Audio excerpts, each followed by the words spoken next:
तपाई यतिखेर हेर्दै हुनुहुन्छ त्रिशुली खबर टिभी। 24 घण्टा ताजा खबरको लागि हाम्रो च्यानललाई सब्स्क्राइब गर्नुहोला, नजिक रहेको बेल आइकन दबाई हामीसँग जोडिनुहोला। एकाएक सत्तारूढ गठबन्धन बैठकमा प्रचण्डको प्रस्तावले हच्कियो नेपाली कांग्रेस। सिट बाँडफाँडको सकस प्रचण्डको प्रस्ताव आधा आधा, माधव कुमार नेपालको प्रस्ताव 70-95। गठबन्धनमा सहमतिको प्रारम्भिक खाका, कांग्रेस 86, माओवादी 47, समाजवादी 18 र जसपा।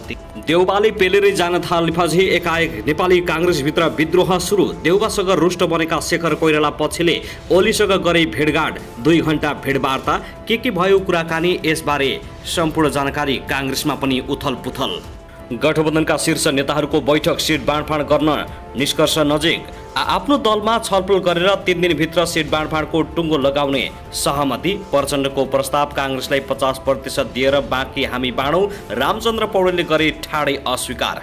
एकाएक मध्यरातमा माओवादी अध्यक्ष पुष्पकमल दाहाल प्रचण्ड राष्ट्रपति निवास शीतल निवासमा। आखिर किन गए राष्ट्रपति निवास शीतल निवास मध्यरातमा, यसबारे जानकारी राष्ट्रपति भण्डारीले दिइन् यस्तो सन्देश। प्रचण्डको गृह जिल्ला चितवन 2 मा चासो, रामबहादुर थापा बादल बर्सिने कि गठबन्धन गर्जिने। भदौ 22 भित्र उम्मेदवार सिफारिस गर्न नेकपा एमालेको निर्देशन। एमाले राष्ट्रिय स्तरमा मोर्चाबन्दी नगर्ने। नागरिकता विधेयकबारे राष्ट्रपति भण्डारीले दिइन् यस्तो सन्देश। राष्ट्रिय सभाबाट हुबहु पारित गरेपछि प्रमाणीकरणको लागि आज राष्ट्रपति कहाँ जाँदै। ओली भन्छन् जबरा विरुद्धको महाअभियोग समितिमै रोकिन्छ। राष्ट्रपति भण्डारीले नागरिकता विधेयक प्रमाणीकरण गर्न हुँदैन। र यसपालिको निर्वाचनमा कसले मार्ला बाजी, नेपाली कांग्रेसभित्रै खटपट सुरु। शेखर कोइराला गगन कुमार थापाले चाले नयाँ कदम। कांग्रेसभित्र खैला बेला, कांग्रेस पनि फुटको सङ्घारमा। गठबन्धनकै कारण कांग्रेसले आफ्नो विरासत जोगाउन कठिन। अब हेर्नुहोस् पुरा समाचार।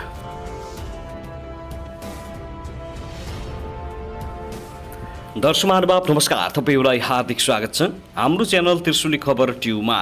यदि हाम्रो च्यानललाई अहिलेसम्म सब्स्क्राइब गर्नुभएको छैन भने सब्स्क्राइब गरी नजिक रहेको बेल आइकन दबाई हामीसँग जोडिनुहोला। दर्शक महानुभाव, फेरि पनि हामी तपाईहरुमाझ निकै महत्त्वपूर्ण अपडेटका साथ उपस्थित भइसकेका छौं। यो भिडियोलाई अन्तिमसम्म हेरी हामी साथ दिनुहोला। दर्शक महानुभाव, हाम्रो मेहनतको लागि एउटा सानो लाइक गर्न भने नभुल्नुहोला। कहाँदेखि हेर्दै हुनुहुन्छ, के भन्न चाहनुहुन्छ, तपाईको मनमा लागेका प्रतिक्रिया अवश्य पनि कमेन्ट गर्न नभुल्नुहोला। दर्शक महानुभाव, के तपाईँ हाम्रो च्यानलमा नियमित श्रोता हुनुहुन्छ? यदि नियमित हुनुहुन्छ भने तल कमेन्ट बक्समा नियमित अथवा रेगुलर लेख्नुहोस्। यदि तपाईँ नयाँ हुनुहुन्छ भने सब्स्क्राइब गरी जोडिनुहोस्, ताकि नयाँ अपडेटका साथ हामी तपाईहरुमा छलफल उपस्थित हुने गर्दछौँ। हाम्रा अपडेटहरू तपाईहरूलाई के कस्तो लागिरहेका छन्, सल्लाह सुझाव प्रतिक्रिया अवश्य पनि कमेन्ट गर्न नभुल्नुहोला। दर्शक महानुभाव, आउनुहोस् अब पहिलो खबरतर्फ लागौँ। नेकपा माओवादी केन्द्रले राष्ट्रपति विद्यादेवी भण्डारीले उठाएका विषय सम्बोधन गर्न संविधान संशोधन गर्नुपर्ने धारणा राखेको छ। बुधबार राष्ट्रपति विद्यादेवी भण्डारीसँगको भेटमा अध्यक्ष पुष्पकमल दाहाल प्रचण्ड, उपमहासचिव वर्षमान पुन सहितका नेताहरूले संविधान संशोधनबाट मात्रै उठाएका विषय सम्बोधन हुन सक्ने बताएका हुन्। राष्ट्रपतिसँग बुधबार शीतल निवासमा भएको भेटमा पार्टीको धारणा स्पष्ट गरेको पुनले बताएका छन्। उनका अनुसार वैवाहिक अंगीकृत नागरिकतामा महिला र पुरुषलाई बराबरी गर्न संविधान संशोधन गर्नुपर्ने विषयमा राष्ट्रपति भण्डारीले भनेको जानकारी दिएका छन्। राष्ट्रपति भण्डारीले प्रमाणीकरणका लागि आएको नागरिकता संशोधन विधेयक साउन 29 गते 15 बुँदे सन्देशसहित पुनः विचारका लागि फर्काएका थिए।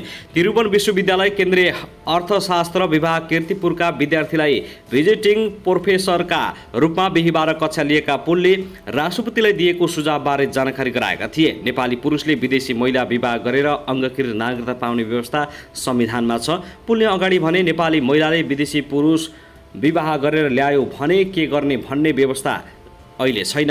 अहिले बाहिर सार्वजनिक बहस भएको छ। संविधानमा नभएको कुरा कानुनमा ल्याउन सकिँदैन। दर्शक महानुभाव, त्यसगरी सत्तारूढ गठबन्धनको हिजो बिहीबार बसेको 10 घण्टा लामो बैठकका क्रममा नेकपा माओवादी केन्द्रका अध्यक्ष पुष्पकमल दाहाल प्रचण्डको प्रस्तावका कारण नेपाली कांग्रेस हच्किएको छ। सभापति एवं प्रधानमन्त्री शेरबहादुर देउवाले 86 देखि 90 सिट आसपास आफूलाई राखेर सहमति खोज्न भने पनि माओवादी अध्यक्ष प्रचण्डले कांग्रेसलाई 80 सिट आसपास सीमित गर्न खोजेपछि कांग्रेस हच्किएको हो। बैठकमा सहभागी कांग्रेसका एक नेताका अनुसार प्रचण्डले प्रतिनिधि सभाका 165 सिट मध्ये 50% कांग्रेसलाई दिने गरी प्रस्ताव गरेका थिए। उहाँ प्रचण्डले कांग्रेसलाई 50 सिट दिएर बाँकी 50% आफूहरू भागबण्डा गर्ने भन्नुभयो। ती काङ्ग्रेस नेताले भने उहाँको प्रस्ताव अनुसार काङ्ग्रेसले 80 देखि 82 सिटमा चित्त बुझाउनु पर्ने देखियो, तर हामी यति तल झरेर सहमति गर्नेमा छैनौँ। प्रचण्डको उक्त प्रस्तावलाई गठबन्धनका एकीकृत समाजवादी, जनता समाजवादी पार्टी र राष्ट्रिय जनमोर्चाले पनि मान्य अवस्थामा नरहेको ती काङ्ग्रेसका नेताले बताएका छन्। काङ्ग्रेस 80 देखि 82 सिटमा खुम्चिन सक्दैन, अरू दलहरू पनि आफ्नो साइज घटाउन तयार छैनन्। बैठकमा प्रचण्ड काङ्ग्रेसलाई 50% दिएपछि बाँकी रहेको 50%बाट आफूले कम्तीमा 50 सिट राख्ने रणनीतिमा प्रस्तुत भएको स्रोतले बताएको छ। प्रचण्डको नियत आफूले प्रतिनिधि सभाको 50 सिट राख्ने देखियो। बैठकमा सहभागी काङ्ग्रेसले शीर्ष नेताले भने यो प्रस्तावमा अन्य दल पनि सहमत हुन तयार छैनन्। काङ्ग्रेसले सहमत हुने कुरै भएन।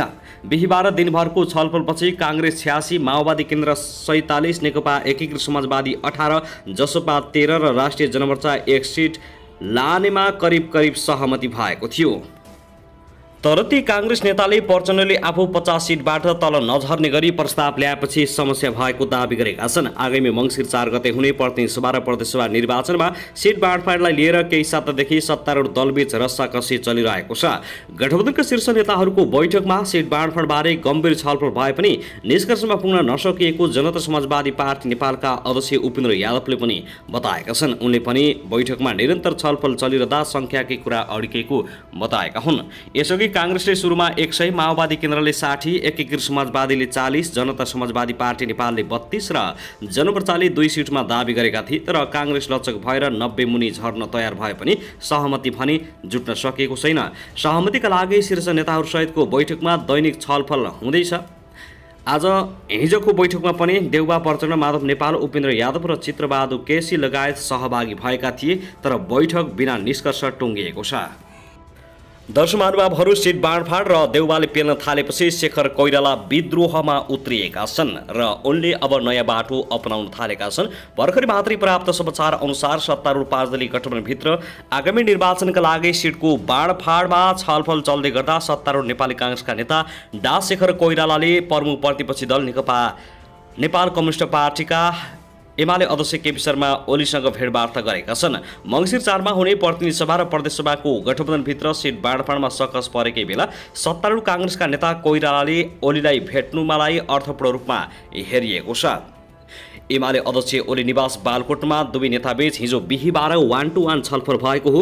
ओली र कोइराला दुवैका सचिवालयले भेटघाट भएको र आगामी निर्वाचन सहित पछिल्लो राजनीतिक अवस्थामा छलफल भएको स्वीकार गरेका छन्, तर भेटबारे विस्तृत कुरा खुलाएका छैनन्। ओलीको सचिवालयले दुवै नेताबीच करिब 2 घण्टा छलफल भएको जनाएको छ। दुवै नेताबीच 1-to-1 छलफल भएको छ। उता गठबन्धनमा भइरहेको सिट बाँडफाँड र काङ्ग्रेस सभापति समेत रहेका प्रधानमन्त्री शेरबहादुर देउवाले पार्टीभित्र पेल्न थालेको गुनासो उहाँ कोइरालाले गर्नुभएको छ। योभन्दा बढी कुरा त उहाँहरूलाई नै थाहा होला, ओलीको सचिवालयले जनाएको छ। नेपाली काङ्ग्रेसको 14औं महाधिवेशनमा देउवासँग पार्टी सभापतिमा पराजित भएका कोइराला पछिल्लो समय पार्टीभित्रै पेलानमा परेका छन्। 5 दलीय सत्तारूढ गठबन्धनभित्र सिट बाँडफाँड गरेर देउवाले कोइराला समूहलाई टिकटमै बन्देज लगाउने सङ्केत पाएपछि उनले आगामी दिनमा हुन सक्ने आन्तरिक सहकार्यको छलफल गरेको विश्लेषण भइरहेको छ। कोइराला समूहले आगामी निर्वाचनमा आफूहरूलाई 40% सिट दिनुपर्ने भन्दै देउवामाथि दबाव बढाएका छन्। साथै गठबन्धनभित्र 100 सिटभन्दा कम काङ्ग्रेसले लिन हुँदैन भन्ने अडान लिँदै आएको छ। तर देउवा समूहले गठबन्धनभित्र 100 सिटभन्दा कम सिट लिने र कोइराला समूहलाई टिकट दिनुपर्ने ठाउँमा गठबन्धनको नाममा अरू दललाई दिएर पेल्न खोजेको बुझाइ कोइराला समूहले गरेको छ। बिहिबार नै प्रधानमन्त्री निवास बालुवाटारमा भएको सिट गठबन्धनको छलफलमा काङ्ग्रेसले 85 सिट लिएर आफू बाँकी अन्य दललाई दिने तयार भएको छ। गठबन्धनको कार्यदलमा रहेका काङ्ग्रेस नेता कृष्णप्रसाद सिटौलाले समेत 85 देखि 90 सिटको वरिपरिमा सहमति हुन सक्ने बताउँदै आएका छन्। तर कार्यदलमै रहेका काङ्ग्रेसका महामन्त्री गगन थापाले सार्वजनिक रूपमै 100 सिटभन्दा कम काङ्ग्रेसले सहमति नगर्ने दावी गरेका छन्। पार्टी सभापति देउवाले आफूहरूलाई मागे जति सिट नदिए आगामी निर्वाचनमा चाल्न सक्ने कदम समेत दुई नेताबीच छलफल भएको स्रोतले बताएको छ। 40% सिट नपाएको अवस्थामा कोइरालाले एमालेसँग मिलेर काङ्ग्रेसको उम्मेद्वार नभएको ठाउँमा उम्मेद्वारी दिने घोषणा गरेका छन्। साथै अन्य ठाउँमा एमालेलाई सहयोग गर्ने विषयमा समेत छलफल भएको चर्चा भइरहेको छ। सो छलफलमा ओलीले आगामी दिनमा आफूहरूको छुट्टै सहकार्य हुन सक्ने आश्वासन कोइरालाले दिएका छन्। माओवादी केन्द्रका अध्यक्ष पुष्पकमल दाहाल, एकीकृत समाजवादीका अध्यक्ष माधव नेपाल, जसपा अध्यक्ष उपेन्द्र यादवलाई देउबाले आफूसँग लिएर अगाडि बढ्न नहुने बताउँदै ओलीले आउने दिनमा आफूबाट आवश्यक सहयोग गर्ने वचन कोइरालाले दिएको स्रोतले जानकारी दिएको छ। दर्शकमानव त्यसगरी नेकपा माओवादी केन्द्रका अध्यक्ष पुष्पकमल दाहाल प्रचण्ड आज सुर्खेत जाँदैछन्। कर्णाली प्रदेशको प्रदेश स्तरीय बैठकमा सहभागी हुनका लागि प्रचण्ड सुर्खेत जान लागेका हुन्। प्रचण्डको सचिवालयका अनुसार खुमुलटारबाट सुर्खेतका लागि प्रचण्ड हिँडिसकेका छन्। सुर्खेत विमानस्थलमा बिहान 8 बजे पत्रकारसँग भेटघाट कार्यक्रम राखिएको छ। सो भेटघाटपछि प्रचण्ड पार्टीका नेताहरूको भेटघाट र बैठकमा सहभागी हुने बताइएको छ। निर्वाचनलाई केन्द्रित गरेर माओवादी केन्द्रले प्रशिक्षण कार्यक्रमहरू चलाइसकेको छ। आज कर्णालीमा नेता तथा कार्यकर्तालाई सम्बोधन गर्दै प्रचण्डले प्रशिक्षण दिने कार्यक्रम तय भएको छ। यसअघि प्रचण्ड विभिन्न प्रदेश कमिटीले आयोजना गरेको बैठकमा सहभागी हुँदै आइरहेका छन्।